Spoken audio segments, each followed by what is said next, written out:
had so much fun making it, and I mean, all the Pride of Lions albums, I love them all, but I think we really hit a high note on this one, and I can't stop listening to it. That's weird because I don't usually listen to my stuff. Oh, I do like over and over when we're recording it, and by the time it comes out, I get so sick of it. I don't want to hear it. But this one, I play it. I put it in the car, and But Toby Hitchcock is just so amazing. I just can't stop listening to his voice. It was kind of a conscious effort to get away from the complexity of some of the Pride of the Lions albums. If I listen to Destiny Stone, I'm going, whoa, there's really a lot of modulations, very complex, and it's good. But I wanted to do something that's straight ahead, more like the mid area of Survivor, when we were doing like I Can't Hold Back and High on You and How Much Love, and a little more straight ahead. Carry me back to the lights of the city, the long hot summer back in '83. Carry me back to the moment we met as we figured out the mystery. Believe it or not, I haven't heard anything bad. I'm waiting for the first bad review. Great response. Probably the best response since the very first album, which was simply called Pride of Lions, and that one was so received, so well. But you have to realize, Sakis, that I had so many years to build up those songs. I left Survivor in '96, and right then I just started writing. I didn't know why I was writing yet because I didn't know what I was going to do. And one day I got a call from Serafino of Frontiers, of course. And he's such a legend in the AOR world, and he says, "Maestro, you must make a new album. We need your music." And I said, "Well, that's great, Serafino, but I don't have a singer, and I can't hit those high notes." He said, "I know, you got to find a singer." I'm doing a very poor accent, but anyway, and. And I didn't know who I was going to, pick. I was thinking of, maybe Joe Lynn or, but fate would have it that that the Ides of March played Valparaiso, Indiana, not too far from Chicago. And after the show, his outdoor show, there was this geeky guy in the front row. I was watching him watch us, the whole set, and he was like really into it. And it was kind of like I said, he wasn't an unattractive person, but he was like really, very into it. And afterwards, he walked up to me and said, "I loved your set. My name is Toby Hitchcock." And I go, "Well, that's great." He said, "I'm a singer." I said, "That's great." And, I get this all the time. You have to realize that, I didn't know if this guy was a joker or really, really great. And he gave me his number. And he said, "I just auditioned for a TV show, and I met your niece, Kelly Molick." And I said, "Really? I'll have to remember that." So I got home, and I got a call from Kelly Molick. That's my niece. I said that. And Kelly goes, "Uncle Jimmy, you've got to hear the singer, this Toby Hitchcock." I said, "You mean he's good?" She says, "Uncle Jimmy, he's great. He's amazing." So, okay, yeah, I had her seal of approval, and I invited her and him to my studio, and I wrote a song that they could duet on called "No Long Goodbyes," and it never made an album, but it was a great song to hear his voice.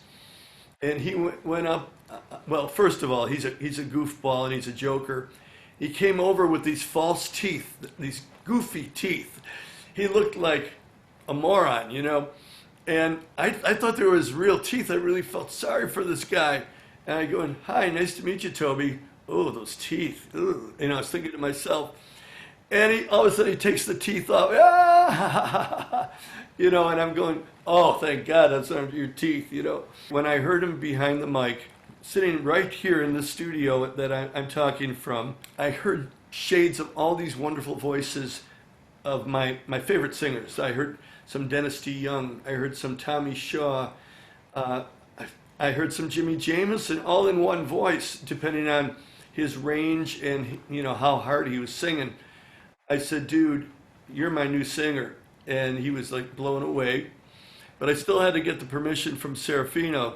So they flew in from Italy just to hear Toby Hitchcock. And we rented a studio in Nashville, and we met in Nashville. And we played live for Serafino and Mario. And they were blown away. And Serafino just kept going, Toby, you're just a baby. You're so young. Because he was like 23 years old. And he loved saying, you're fired. You're fired. We had a great time, and I signed a contract. And this is our 7th studio album. So it's been a great ride.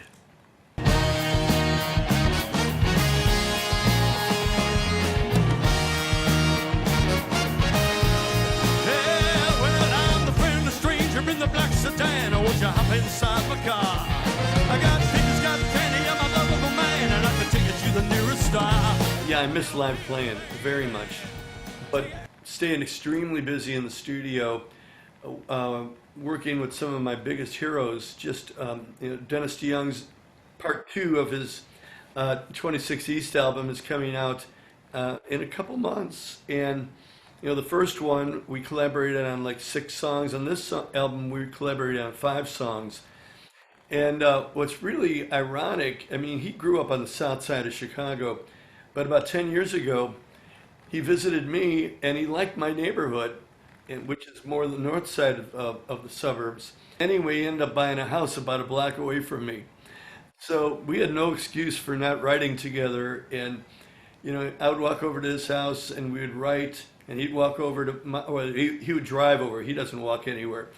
But he would drive over to my house and be at the studio, and we would just start writing, start recording, bum, bum, bum, bum. So that's been a great blessing. I'm also working with the group Chicago, which is another dream come true, because I've always loved Chicago. I'm working with Robert Lamb, and we got about 10 songs written for their new album, which is going to be coming out like in December. Brian Wilson, the Beach Boys, one of my, again, it's amazing to be writing with my heroes, but I'm writing with Brian Wilson and his team, Larry Millis, myself, Joe Thomas, and I'm writing some really great stuff, I think. Two worlds collide, rival nations. It's a primitive clash. I'm working with a young artist right now. I'm not going to mention her name, but she's got a band and she's going to be big. And when we talked in about 3 months, I can tell you all about her. She's an 80s freak and she's 21 years old. And people are coming back to that. And in this case, her dad, all he played for her when she was 7 years old was classic rock. And that's happening more and more. And there's a video clip of her. This is really getting mysterious.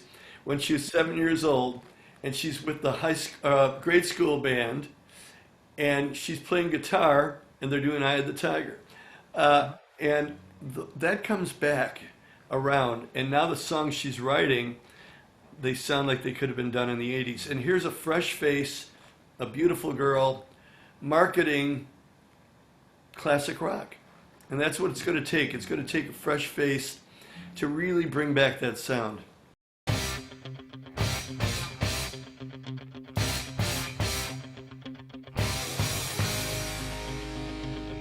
Well, I mean, it's Rocky 3, but I think the dark horse is Rocky 4. When Stallone asked us to write for Rocky 3, we wrote 2 songs, Frankie and I did. One was, of course, Eye of the Tiger, and the other one was a ballad called Ever Since the World Began, which ended up on the first album, the one with the tiger on it, called Eye of the Tiger. But that song, I liked it so much that I remember, and this is kind of a bittersweet story, but the last time I saw my father before he passed away from a heart attack, this was back in '82, he said, "What are you doing, Jimmy?" And I go, "Well, I wrote a couple songs for Rocky 3. Do you want to hear one?" He goes, "Sure." So guess what song I played him? Ever Since the World Began.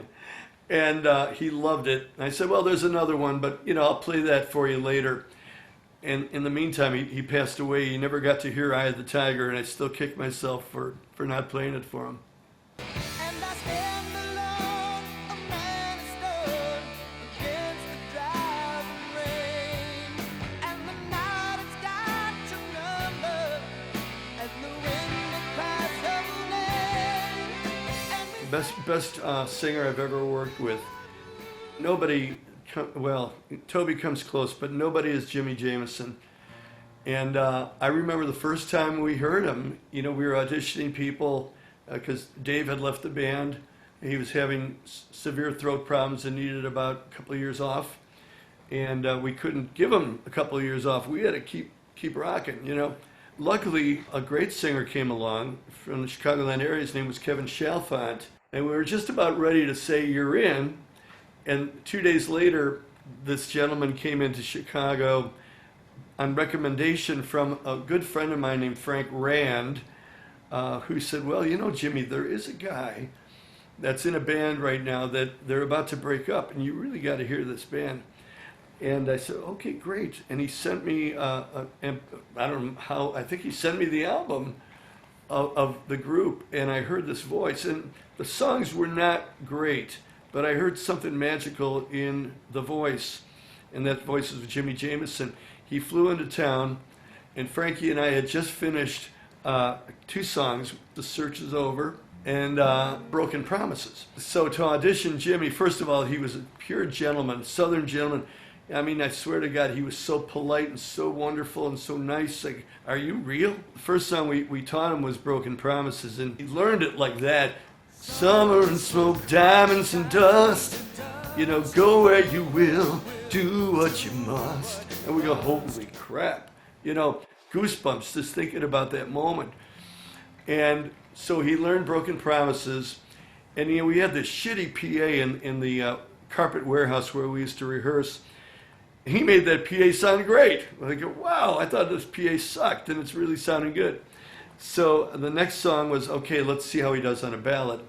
And we had just finished The Search Is Over, and he was in the key of E flat. And he learned the song, quick like that. Jimmy just was a quick learner. And he gets to that high note, now I touch your hand, and his voice cracks. And I said, Frankie, we better lower this a half step. And he goes, wait a minute, give half a man a chance. In his famous line, give half a man a chance. I can do it, okay.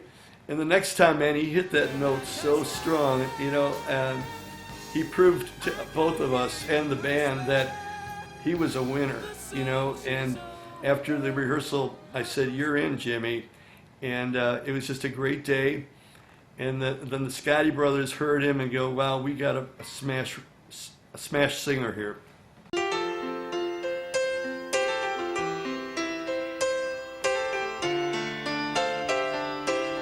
That's a great question. It's like trying to pick your favorite child, You gave them all life, and you can't, you can't diminish them. Well, probably Man Against the World, because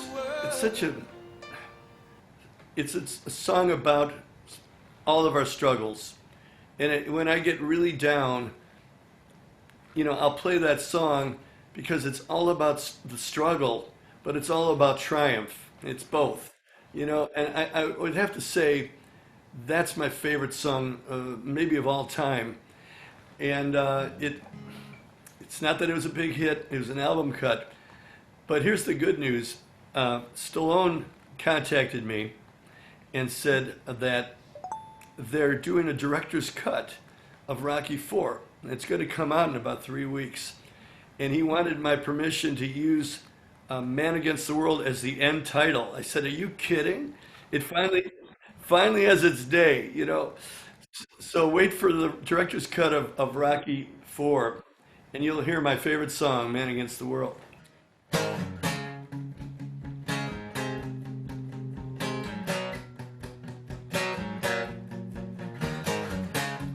You see it all around you, good loving gone bad.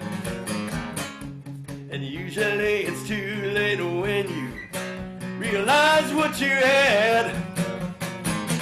My mind goes back to the girl I met long years ago, who told me just hold on loosely, but don't let go. If you cling too tightly, you're gonna lose control. Your baby